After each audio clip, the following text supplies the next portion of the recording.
दोस्तों नमस्कार, good morning. सुबह हो चुकी है और हम भी निकल चुके हैं कन्याकुमारी शहर की यात्रा पर।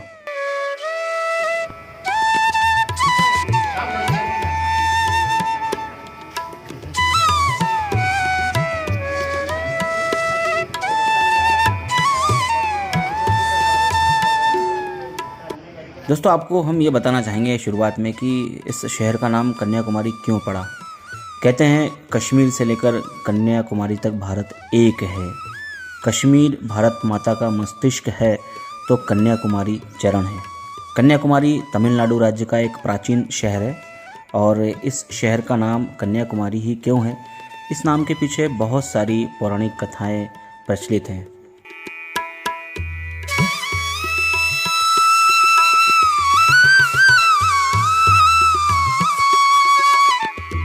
ऐसा माना जाता है, किंवदंती है कि बहुत समय पहले बानासुरन नाम का दैत्य हुआ करता था।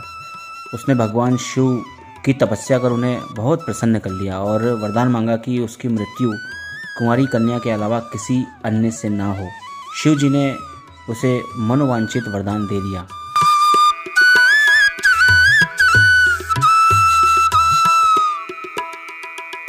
उसी कालक्रम में भरत नाम के एक राजा हुआ करते थे। राजा भरत की 8 पुत्रियां और एक पुत्र था। राजा भरत ने अपना साम्राज्य 9 बराबर हिस्सों में बांट दिया। दक्षिण का हिस्सा, जहां वर्तमान में कन्याकुमारी है, राजा भरत की पुत्री कुमारी को मिला। मान्यता है कि कुमारी को शक्ति देवी का अवतार माना जाता है। देवी कुमारी पांड्य राजाओं की अधिष्ठात्री देवी थी। देवी कुमारी ने उस दौर में दक्षिण में कुशलतापूर्वक राज्य किया। उनकी हार्दिक इच्छा थी कि उसका विवाह भगवान शिव से हो। जब ये बात शिव को पता चली तो वह भी विवाह के लिए राजी हो गए। लेकिन देवर्षि नारद चाहते थे कि बानासुरन का अंत कुमारी के हाथों ही हो। इस विघ्न के चलते शिव और कुमारी का विवाह नहीं हो सका।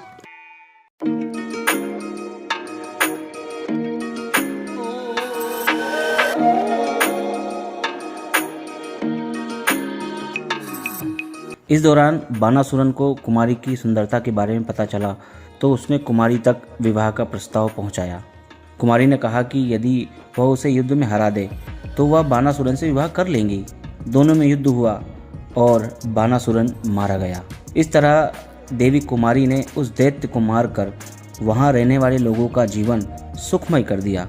इसलिए दक्षिण भारत के इस स्थान को कन्याकुमारी कहा जाता है। मान्यता यह भी है कि जब शिव और कुमारी का विवाह अधूरा रह गया तो वहाँ जो भी विवाह के लिए तैयारियां की गई वो सब रेत में बदल गई और इस तरह आधुनिक कन्याकुमारी शहर की नींव रखी गई।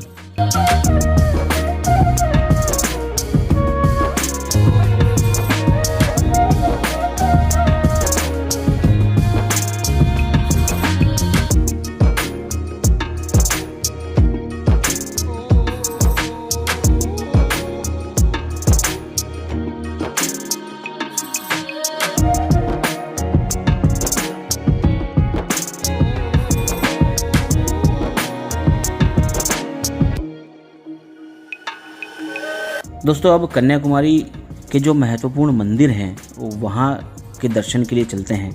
तो सबसे पहले आता है कन्याकुमारी मंदिर।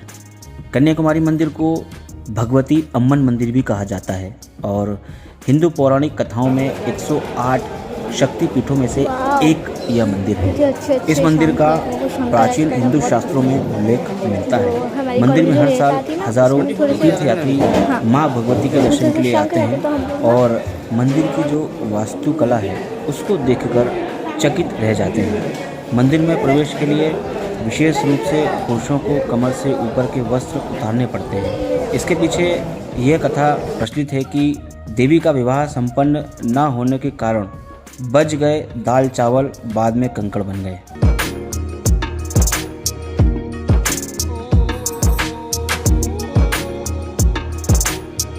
दोस्तों आगे बढ़ते हैं और कन्याकुमारी माँ भगवती के मंदिर से लगा हुआ है शंकराचार्य जी का मंदिर।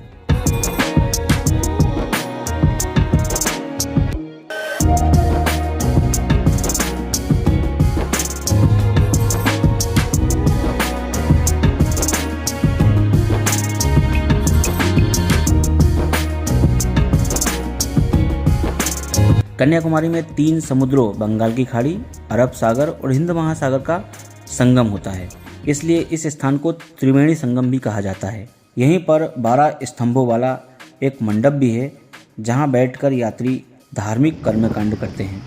यहीं से अगर हम सामने देखते हैं तो तिरुवल्लुवर प्रतिमा समुद्र के बीचों बीच देखने को मिलती है।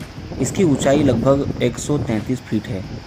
तिरुवल्लुवर प्रतिमा एशिया में सबसे बड़ी प्रतिमा है और 1 जनवरी 2000 को इसका अनावरण किया गया था। मूर्ति का मस्तूल कलात्मक रूप से डिज़ाइन किया गया है और इसे 10 हाथियों से सजाया गया है, जो विभिन्न दिशाओं को दर्शाता है।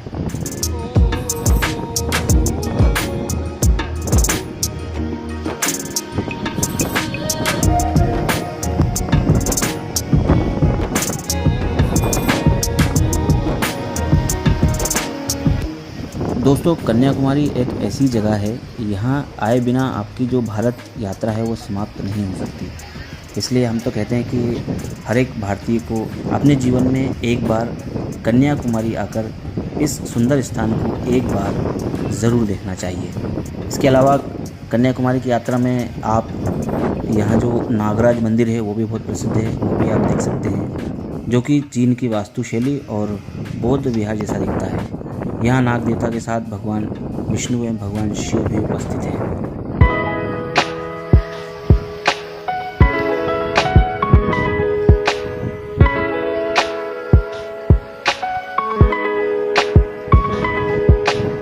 दोस्तों, कन्याकुमारी के इतिहास की बात करें तो कन्याकुमारी दक्षिण भारत के महान शासकों चोल, चेल, पांड्य के अधीन रहा है। यहाँ के स्मारकों पर शासकों की छाप स्पष्ट दिखाई देती है। यह स्थान एक खाड़ी, एक सागर और एक महासागर का मिलन बिंदु है। यहाँ आकर प्रकृति के अनंत स्वरूप के दर्शन होते हैं। इस पवित्र स्थान को अलेक्जेंड्रिया ऑफ ईस्ट के नाम से विदेशी जो सैलानी है वो इसे संबोधित करते हैं।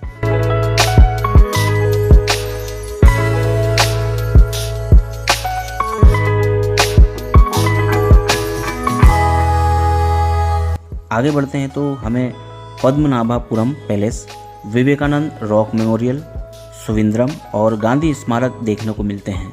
विवेकानंद रॉक मेमोरियल की हम बात करें तो कन्याकुमारी में यह एक बहुत ही प्रतिष्ठित स्मारक है, जो कि जो मुख्य तट है, समुद्र तट है, वहाँ से 100 मीटर की दूरी पर स्थित है।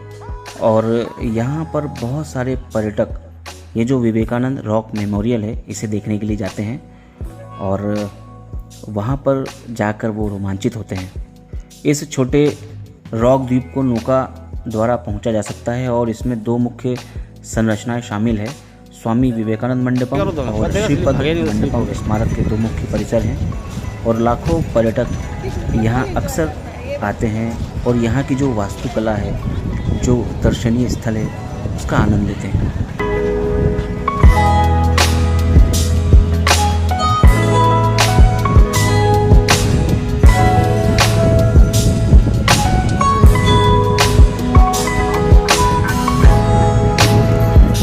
गांधी स्मारक की बात करें तो यह स्मारक राष्ट्रपिता महात्मा गांधी को समर्पित है। यहीं पर महात्मा गांधी की चिता की अस्थियां रखी हुई है। इस स्मारक की स्थापना 1956 में हुई थी। महात्मा गांधी 1937 में यहाँ आए थे। उनकी मृत्यु के बाद 1948 में कन्याकुमारी में ही उनकी अस्थियां विसर्जित की गई थी। स्मारक को इस प्रकार डिज़ाइन किया गया है कि महात्मा गांधी के जन्म दिवस पर सूर्य की प्रथम किरणें उस स्थान पर पड़ती हैं जहां महात्मा गांधी जी की अस्थियां और राख रखी हुई हैं।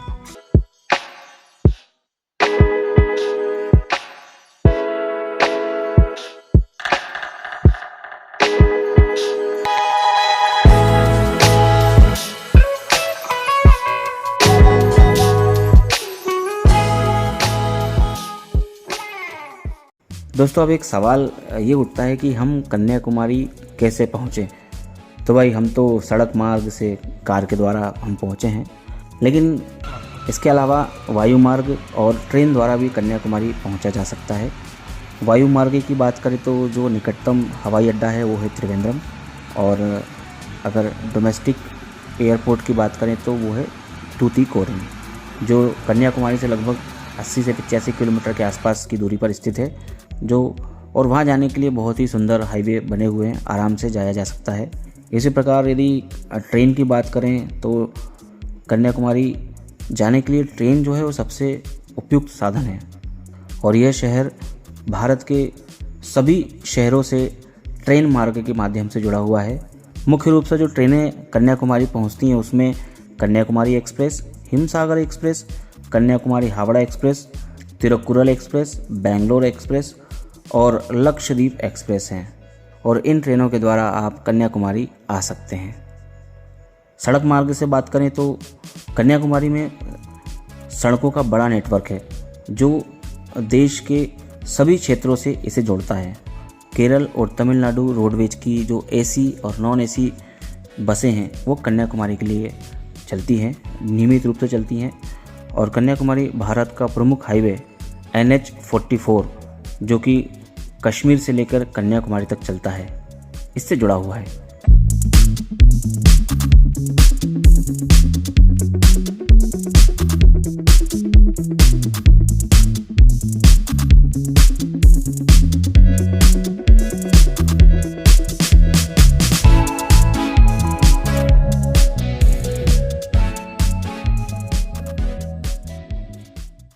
ये तो बात हुई कन्याकुमारी पहुंचने की।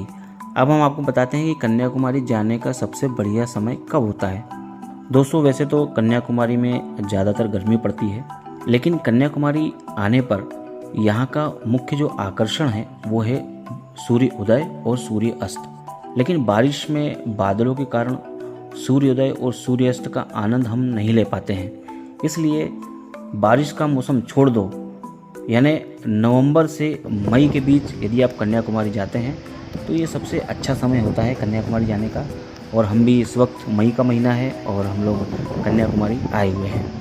कन्याकुमारी में ठहरने के लिए बहुत सारे होटल और रिजॉर्ट हैं जहां आप अपनी सुविधा के अनुसार अपने बजट के हिसाब से आप रुक सकते हैं। इसके अलावा आप ऑनलाइन भी अपनी बुकिंग कन्याकुमारी में ठहरने की कर सकते हैं।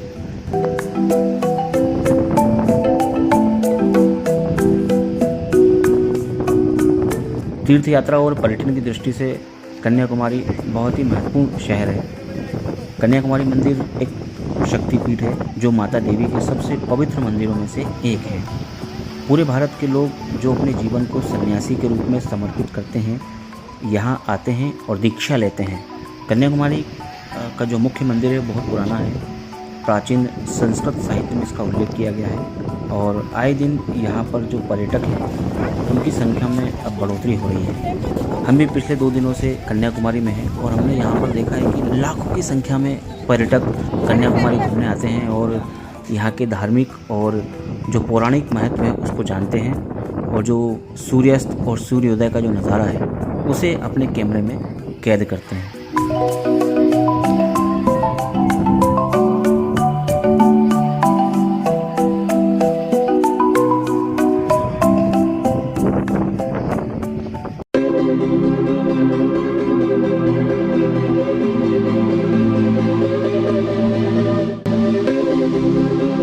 दोस्तों कन्याकुमारी का ये सफ़र आपको कैसा लगा हमें कमेंट करके ज़रूर बताइएगा। और माँ भगवती का मंदिर जिसमें हमने दर्शन किया, हालांकि वहाँ पर वीडियो बनाना और फ़ोटो खींचना अलाउ नहीं है, लेकिन मंदिर के बाहर का जो दृश्य है वो आपने इस वीडियो के माध्यम से देखा होगा।